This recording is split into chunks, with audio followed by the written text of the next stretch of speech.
Eh bien, bonsoir à tous les amis, supporters, supportrices parisiens, parisiennes, supporters, supportrices d'autres clubs, amoureux, amoureuses du football. Bienvenue à vous les amis. Écoutez, j'ai le plaisir de vous retrouver pour une toute petite vidéo, une nouvelle vidéo. Alors, cette vidéo-là, j'avais prévu de la faire hier. Mais hier, comme je dis souvent, place et priorité à la famille. J'ai eu un contretemps familial, donc je la fais aujourd'hui, je la fais ce soir. Et je la fais aussi, tu vois, pas trop de bonheur. Hein. Mais comme on dit, comme je dis souvent, mieux vaut tard que jamais. Celui qui a su ce que j'allais dire, c'est que c'est un vrai abonné de longue date, d'accord? Mieux vaut tard que jamais, d'accord? Donc on va revenir sur deux sujets, comme je fais très souvent aussi, une pierre deux coups. Le sujet Marquinhos, conforté dans son rôle de capitaine par ses propres coéquipiers, et la grosse rumeur, enfin la rumeur, les informations de beaucoup de médias qui s'accordent pour dire que le Paris Saint-Germain ne va plus recruter au milieu dans ce mercato. D'accord? Excusez-moi. Des gueules, on triera. Bref, donc je voudrais commencer par cette histoire de vote. Déjà, Luis Enrique nous l'avait dit, et moi je trouve l'idée, contrairement à beaucoup qui ont critiqué ça, je trouve que c'est sympa et c'est assez original de faire ce petit vote comme ça, laisser les joueurs voter pour leur capitaine. D'accord? La majorité l'emporte, voilà, c'est comme ça. Moi j'ai trouvé ça très bien, et comme il l'a dit Luis Enrique, ce ne sera pas mon capitaine, mais celui de mes joueurs, donc il a laissé ses joueurs décider. Voilà. Et la majorité s'est tombée sur Marquinhos premier. Donc Marquinhos, capitaine, Danilo, deuxième, le Presco, Kimpembe, troisième, le Kiki Bonaparte, quatrième. Et ça, je voudrais faire une petite parenthèse sur le Kiki, quatrième capitaine, élu quatrième seulement dans la hiérarchie des capitaines par ses coéquipiers. Moi, j'ai envie de te dire, c'est un message qui en dit long. Pour moi, c'est une claque dans la figure d'Mbappé, ça. C'est pour moi un signe que ses coéquipiers en ont un petit peu ras-le-bol aussi de tout ce qui se passe autour de lui et de son comportement, etc. D'accord? Parce que Mbappé, les gars, devant lui, il y a Marquinhos, qui n'est même plus titulaire indiscutable, on l'a vu face à Lorient. Danilo, qui lui non plus n'est plus titulaire indiscutable, on l'a vu contre Toulouse. L'ami Presco, qui est porté disparu, qui ne joue plus parce qu'il a une grosse blessure, il n'a pas joué depuis longtemps, il n'a quasiment pas joué l'année dernière. Ces trois gars-là sont devant Kylian. Kylian qui est capitaine de l'équipe de France, qui est la tête de gondole du projet du PSG, ton joueur le plus important dans le projet, surtout que Messi et Neymar maintenant sont partis, donc encore plus important. Et plus important, meilleur buteur de l'histoire du club, plus important sur le terrain, c'est ton joueur le plus fort, par ce qu'il fait sur le terrain, et aussi de ce qu'il représente et de tout ce que le PSG lui a donné comme pouvoir. Donc lui, le joueur le plus important, il est derrière des mecs qui ne sont même plus titulaires au Paris Saint-Germain, indiscutablement. Donc ça, c'est un message fort envoyé. Mais c'est compréhensible. C'est compréhensible. Et moi, les amis, les joueurs, pour moi, savent plus que quiconque et plus que nous ce qui se passe à l'intérieur d'un groupe. Comment un tel et un tel se comporte, comment il est, etc. au quotidien, de ce qu'il représente pour ses coéquipiers, tout ça. Donc, moi, je fais confiance aux joueurs dans ces votes-là. Donc là, ça en dit long, et je pense que ça prouve qu'Mbappé a saoulé beaucoup de ses coéquipiers. Que tout le bordel autour d'Mbappé, ça en a saoulé plus d'un pour moi. D'accord? En tout cas, c'est un gros désaveu envers lui, c'est une claque dans la figure, et j'espère que ça lui permettra de se remettre en question. Voilà, j'espère sincèrement. Et puis c'est normal. C'est normal, comment veux-tu que toi, t'es joueur de foot, comment veux-tu donner le brassard à un mec dont l'avenir il est flou depuis je ne sais pas combien de temps? On ne sait pas encore, là on n'est même pas à l'abri au fond de nous-mêmes, on se dit si ça se trouve, il peut encore se passer jusqu'au 31 août, jusqu'au 1er septembre, il peut se barrer, on n'est pas à l'abri, il peut se barrer au Real dans les derniers jours du mercato, on n'est même pas sûr qu'il va rester, on ne sait pas s'il reste, combien de temps il va rester, on ne sait pas s'il prolonge, combien de temps il va prolonger, si c'est du court ou du long terme. Donc, il est normal que ses coéquipiers, au bout d'un moment, ne mettent pas ce mec-là capitaine, quoi. D'accord, hein? Donc, pour moi, c'est un message qui veut dire beaucoup, tout ça. Maintenant, Marquinhos, qui est élu capitaine par ses coéquipiers, qui a été conforté. Moi, si les joueurs, comme je vous l'ai dit, qui connaissent parfaitement la vie de groupe, comment un tel se comporte, etc., dans son hygiène de vie, son professionnalisme, son sérieux, son travail, tout, si les joueurs ont voté Marquinhos, je fais confiance aux joueurs. Parce qu'ils savent mieux que nous ce qu'il se passe dans un vestiaire et dans la vie de groupe. Et moi, Marquinhos, ses amis, vous savez, pour moi, capitaine, c'est pas seulement le mec qui dégage le plus de charisme, de leadership, c'est pas forcément le joueur le plus fort. c'est aussi symbolique hein, pour moi, un capitaine. Pour moi, capitaine, c'est aussi ce que le mec il incarne dans le club. Son travail, son professionnalisme, son état d'esprit, tout. Et c'est vrai que Marquinhos, malgré le fait que Marquinhos est quand même assez loin de son prime, a été mauvais l'année dernière, vraiment très moyen, pour ne pas dire mauvais, nous a gonflé, et moi le premier, nous a beaucoup gonflé. Marquinhos, et pourtant je le kiffe, regardez, il est là le Marquis, il y a le petit pop Marquinhos.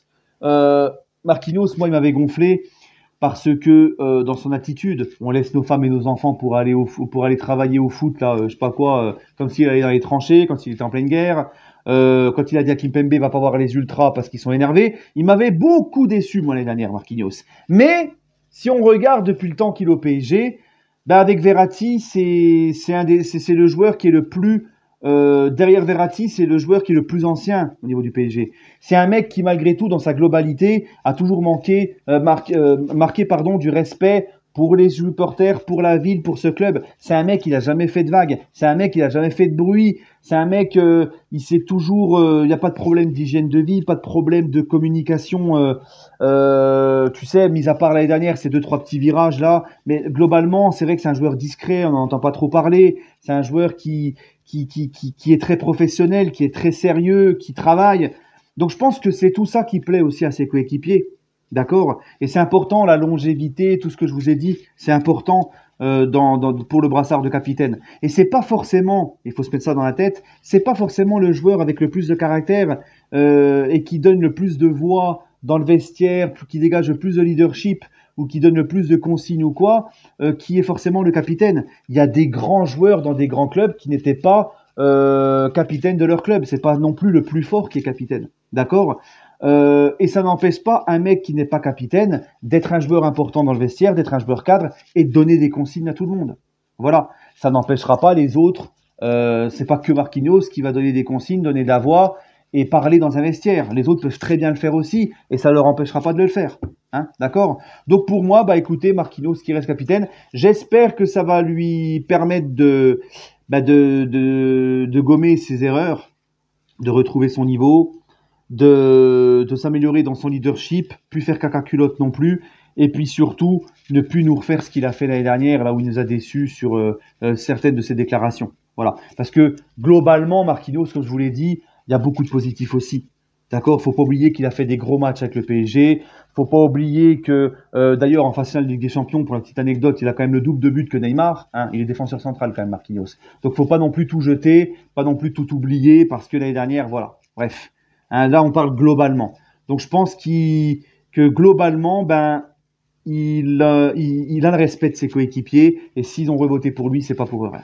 Voilà. Donc, moi, je fais confiance aux joueurs qui connaissent le mieux que nous ce qui se passe dans le groupe.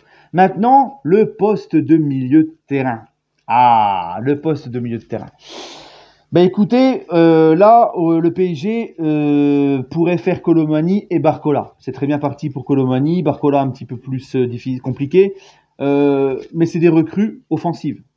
Après, moi, j'ai rien contre. Hein. Il faut de la concurrence, il n'y a pas de souci. Mais on ne va pas faire apparemment de milieu de terrain. Alors attention, on n'est pas à l'abri, c'est que des rumeurs. On n'est pas à l'abri que le PSG aille nous chercher un milieu créatif, parce que c'est ça qu'on demande. C'est surtout un milieu créateur, créatif, jusqu'au 1er septembre. Hein. Ils peuvent très bien le faire. Mais là, à l'instant T, on apprend que le PSG, pour le moment, ne veut pas faire de milieu. Donc on va commenter ça. Bah moi, écoutez, on a fait Ugarte, on a fait Ndour au milieu. D'accord? Ndour, il est encore frais, il est encore jeune, il faut le temps qu'il progresse, c'est encore juste. Et Ugarte, bah, il fait l'unanimité. Ugarte, pour moi, ça a été le meilleur à Lorient, ça a été le meilleur contre Toulouse, enfin contre Lorient, à Toulouse. Fidèle à sa réputation, tout ce que j'ai entendu sur lui, travailleur, ratisse des ballons, il est au four et au moulin, c'est un chien sur le terrain et il n'hésite pas à aller de l'avant, balle au pied. Eh ben, tout ça, c'est ce qu'on voit de Ugarte et il est très impressionnant. Mais Ugarte, c'est pas non plus le milieu créatif. Donc moi, les gars, si le PSG ne fait pas de milieu créatif dans ce mercato, pour moi, c'est que Verratti va rester. Pourquoi je dis ça? Parce que malgré tout ce que je pense de Verratti, vous savez ce que j'en pense, qui ne progresse plus depuis longtemps, voire même il régresse, il prend de l'âge, il n'est pas sérieux dans son hygiène de vie, il n'est pas très fiable physiquement non plus, mais ça reste malgré tout notre joueur à l'instant T, là, le plus créatif au milieu de terrain. D'accord, hein?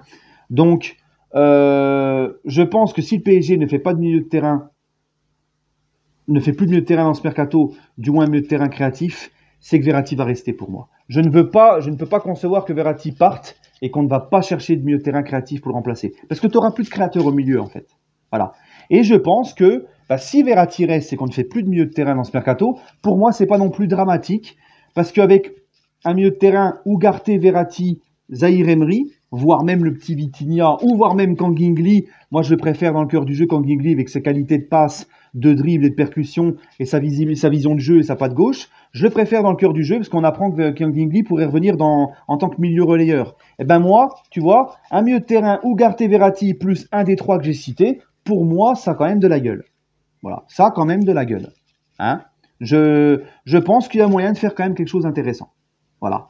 Par contre, encore une fois, si Verratti part et que tu fais pas de milieu de terrain créatif pour le remplacer, alors là, par contre, là, ce serait problématique pour moi. Voilà. Et puis en plus, Ugarte, eh ben, il pourrait aussi permettre à Verratti de devoir moins faire d'efforts sur le terrain, de se concentrer uniquement sur déposer le jeu, donner les bons ballons au bon moment, faire la cohésion entre la défense et l'attaque, alimenter les attaquants, parce que Verratti, voilà, il a besoin aussi d'un chien derrière qui fait le sale boulot. Et je pense vraiment Verratti avec Ugarte plus un des trois que je vous ai cités, là, Vitinha, Zahir Emery ou Kangingli, ça peut vraiment être intéressant pour moi. À voir. Je n'ai pas la science infuse, mais c'est ce que je pense. Allez les amis, prenez soin de vous. Dites-moi votre avis en commentaire. Prenez soin de vous et allez Paris.